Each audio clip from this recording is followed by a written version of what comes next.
Welcome to the Pen Leader Podcast, where strategic leaders get straight to the topics, strengthening our awareness and sharpening our minds. The Pen Leader Podcast is produced by Roar, a production division of Mays & Associates Ltd. Find out more at www.maysassociatesltd.com. Now here is your award-winning host, Dr. Shanda Gore. And welcome to the Pen Leader Podcast. Today, we're going to be talking about mentorship that matters. And I am glad to have with me Dr. Marvin Whitfield, who is the CEO of Big Brothers Big Sisters of Northwestern, Ohio. He is a visionary leader and educator and a workforce development expert. He's also the founder of Blue Force Mobile Training Team. He leads innovative efforts in mentoring, leadership development, and trauma-informed training across public, private, and nonprofit sectors. With more than 30 years in law enforcement, he retired as a police commander and has trained military personnel at the U.S. Army Intelligence Center of Excellence. Dr. Whitfield holds a PhD in criminal justice, a master's in criminal justice administration, and an MBA in human resource management. He is a nationally certified trainer, Maxwell Leadership Team member, and instructor for Ohio's Human Services and Child Welfare Training Systems. Through his work, he builds leadership pipelines and empowers communities to thrive one relationship at a time. And without further ado, welcome, Dr. Whitfield. Thank you for having me, Dr. Gore. I'm excited to be here tonight. Excellent. So let's start with this purpose-driven leadership. And I know you are well known for that. What does that imply and do for your role as a CEO? So when I think of purpose-driven leadership, I see it from three different perspectives. The first, mission, impact, and most definitely accountability. Do I have a clear mission? What is my desired impact on the people I'm serving? And how am I holding myself and my team accountable? The second piece is to ensure that every decision made aligns with the individuals I'm impacting. In the case of the Brothers Big Sisters, our youth trajectory in life. How can I meet them where they are to assist them get to where they need to be? And the last component, which every leader should master, is intention, being consistent, and having a clear vision. Because who won't follow a leader without a clear vision? That is so true. I know leaders who start off one direction, though, Yes. and then they look up and they say, what happened? Yes. and a lot of leaders don't understand the importance of being consistent. Consistency builds trust. Trust is one thing, especially if you've got individuals who you're leading, they are looking for some place where the pivoting might happen, Yes. but not all the time. Exactly. Chaos. Chaos. That's Yes. exactly what that is when you're pivoting all the time. Talk to me a little bit about how important partnerships and with businesses and community organizations are to your success. Well, I can tell you, not being a native of this area, the only reason I found success in the space of Big Brothers Big Sisters, who was, when I came on board in January 2020, was going through a crisis, was through partnerships. I was fortunate in some of the other spaces I was working prior to taking over that I built relationships because, in our world, your network is your net worth. And those partnerships created opportunities for me to expand our reach and impact. We partner on all levels with the community, with organizations, public services, and the private sector. And having those partners come into the workspace with us and provide time as a mentorship, resources, but also access, because that's something a lot of our youth is missing today is access and exposure.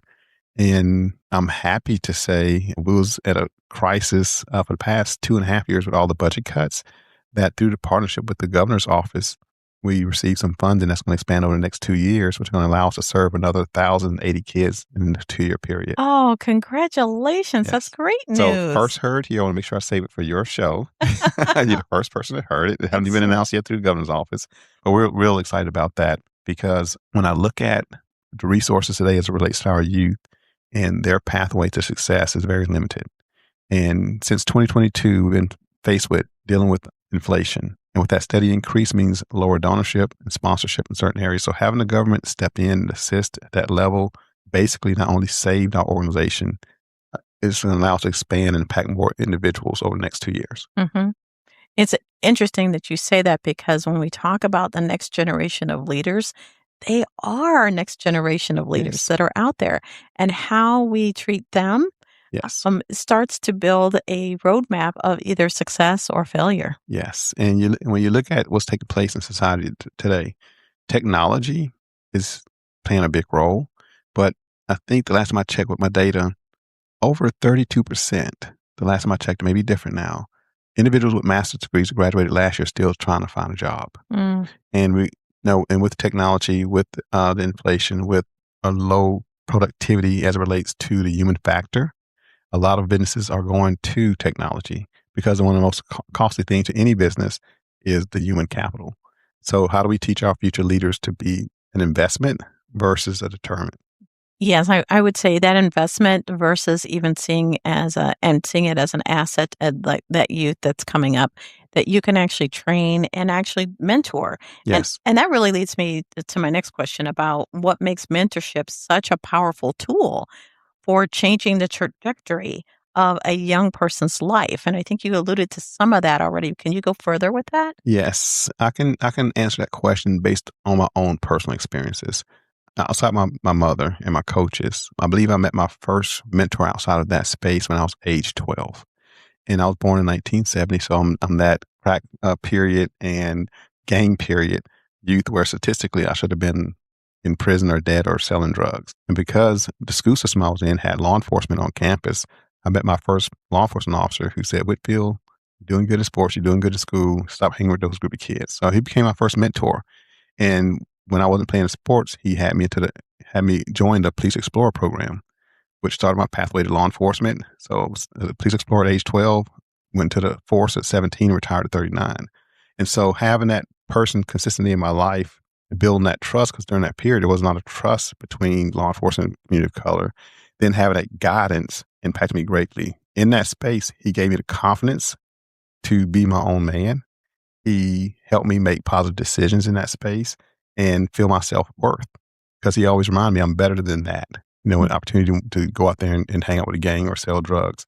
But also that mentor interrupt the negative cycle Mm. that youth during that period like me was facing, and it expanded my possibilities. Because if you'd asked me during that period, would I have ever been a police officer or police commander, I would have told you no. I'd be running from the police. Mhm. So you talk about crime prevention, just by having these opportunities to be able to be exposed to Yes. someone who you may have originally, like you said, might have been running from, Yes. but you're actually running toward. Yes. Can you share a story that truly captures the impact of that mentorship through what you know now as big brothers, big sisters of Northwest Ohio? Because again, you talked about your past. Yes. It sounded like that was the gem, the starting, the seed of a big brother, big sister situation. But Yes. can you talk about how that is now? Man, I can share you so many stories, Dr. Gore, but I'm going to tell you one of my favorites of many. And matter of fact, your listeners can go to our website at bbsnwo.org and actually hear from the people I'm about to talk about in their own words. And so one of my favorite ones is a mother who joined our organization 13 years ago. She had 5 kids. One of them was special needs kids, and she had this one daughter that was full of energy and needed structure. So she was 5 years of age. She joined our program, and they matched her with her big, who has a robust personality that actually matches the energy of the child. And they've been together for 13 years. Oh, We just celebrated her 18th birthday because now that she's a young adult, she aged out the program, but she still stayed connected. And in this space, she talks about how she came out of her shell, how she overcame a lot of her challenges, which had to deal with bullying and deal with the first time trying new things and her fears. But she also talked about how her big sister helped her navigate the typical challenges a teenager faces. And she came out to be a wonderful leader herself. She's in our Youth Ambassador Club, and now she's an advocate for our youth. And when she graduates this year, she's coming back this summer to volunteer in our summer program. So that's just one of many. So if you go to our oh. website to the front page, you can actually hear the mother on the first video talk about it and the daughter on the second video talk about it. I think that's wonderful to a point to understand that this has a name and a face Yes. and not just a statistic, which Yes. I know a number of people like to talk about statistics, Mm-hmm. but these are real stories impacting, and who knows where where that future would have gone had Oh, they not yes. had that kind of impact. Mislabeled, especially if she was very active. Mm-hmm. It also can get you in very much trouble. Yes. Mhm. Yes. Mhm. How does mentorship contribute to developing future leaders in our communities in a way similar to what I think you're talking about with this young lady who's sound like she's already giving back and Oh, yes. she's just newly out of the program, but she's like, I'm going to stay connected. Can you talk about how other ways, especially for those entrepreneurs out there or business organizations who might be thinking about summer internship opportunities and Mhm. what should they be looking for? So our mentorship program is designed to have goals. And so we have a clear set of goals to where our adult mentors teach our youth about accountability. See, people think accountability is a bad thing, but it's not. It gives you structure, but also show the value of what you bring to the table. Communication. These kids, this technology, do not know how to effectively communicate. Mm, And so if you was to hold a conversation, you would not be able to see their level of intelligence. And so having them sit down and have simple conversations and how to clearly communicate, how to introduce themselves, how to even interview. Additionally, we teach them emotional intelligence, understanding themselves. Leadership starts with self-management. And so if you don't understand emotional intelligence, know how to read the room, or understand how you feel the way you feel, or understand others, you can effectively navigate this world. And the last component is resilience. So a lot of people, when asked, cannot even give you the definition of resilience. And so a lot of our kids today do not understand the true resilience they hold.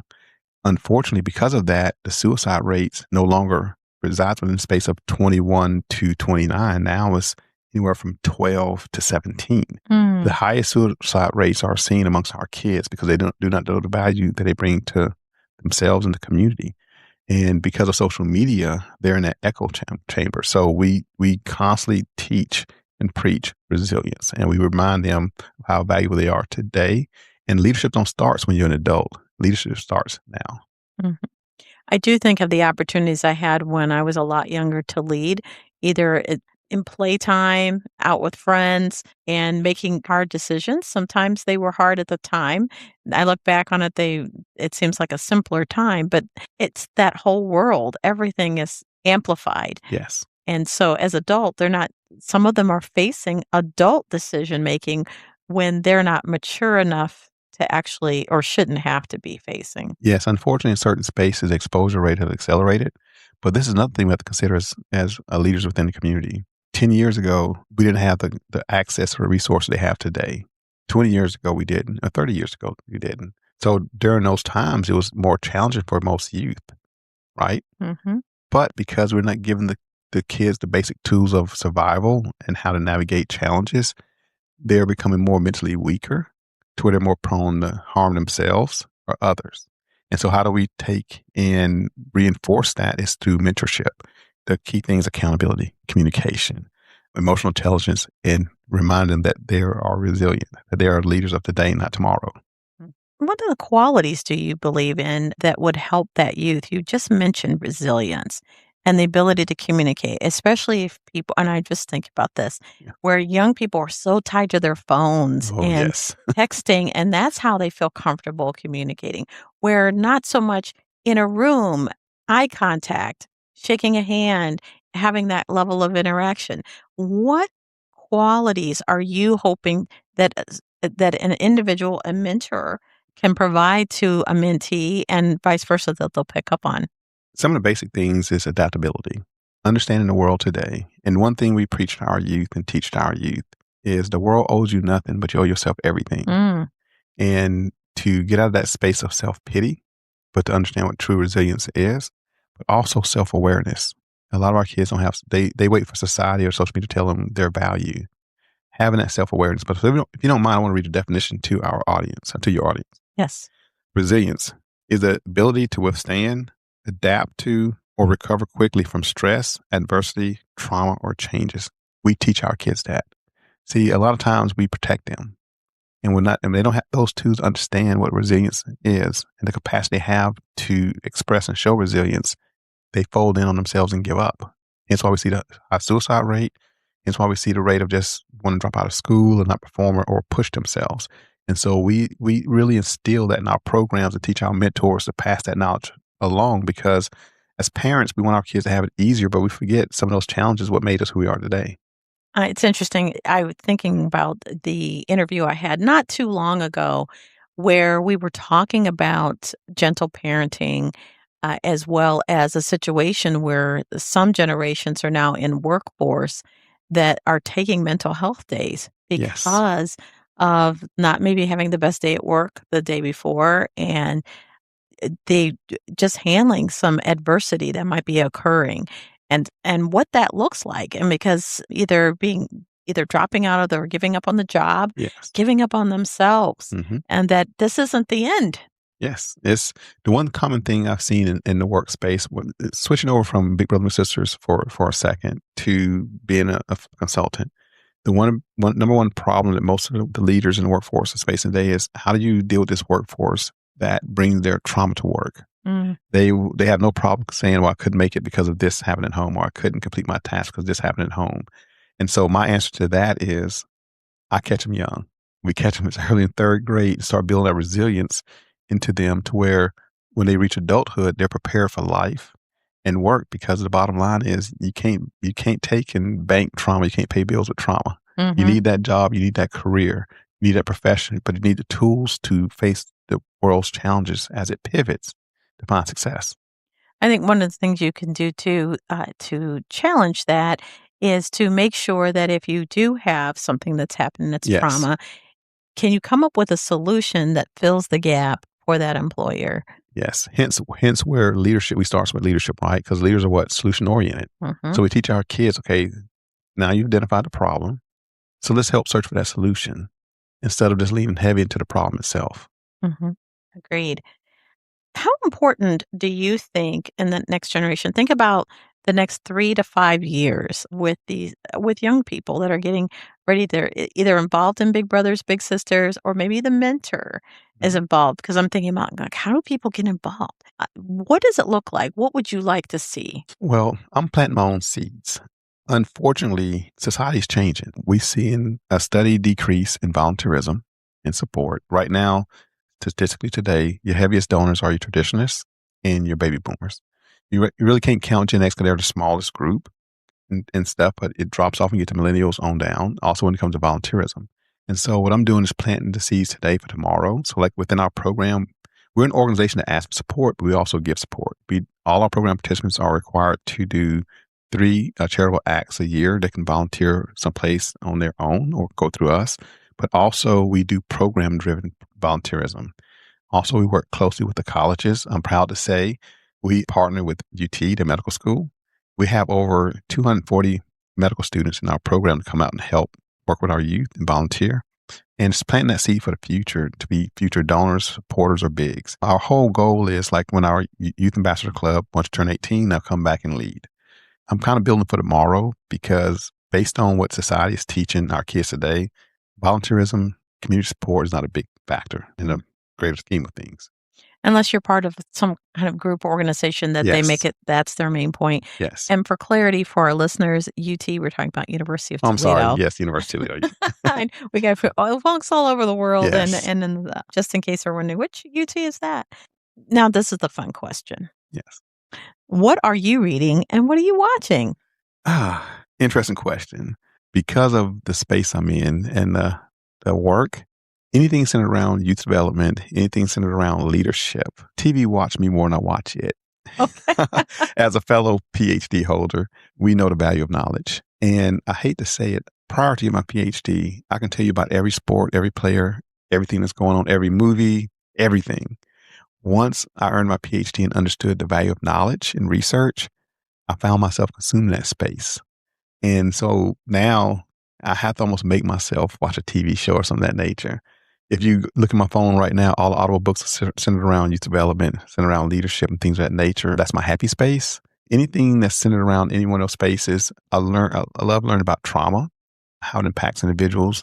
I love anything that's going to teach me and educate me on this new workforce that we have, the alphas coming in the next couple of years. So I'm trying to get prepared in that space. But I mainly focus on youth development and leadership development. Those are my 2 passions. I spent most of my life chasing my passion. And it wasn't until I joined Big Brother and Big Sisters I found my purpose.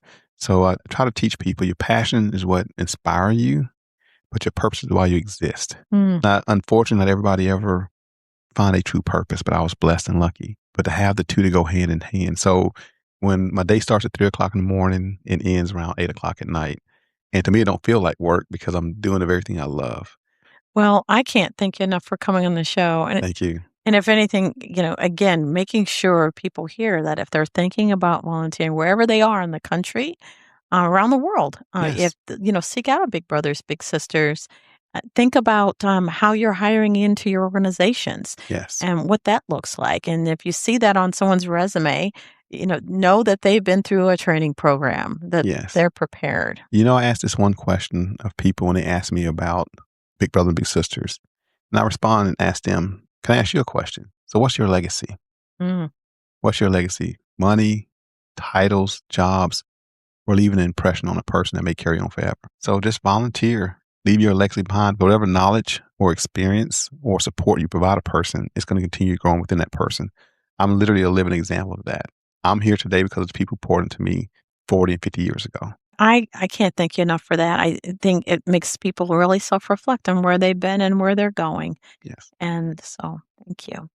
We'd also like to thank our listeners. Thank you so much for listening to the show, sharing it wherever you are in the world. We appreciate you. And we want to thank our sponsors, Miss Shannon Roof, Principal Real Estate Advisor and Agent Development Coach.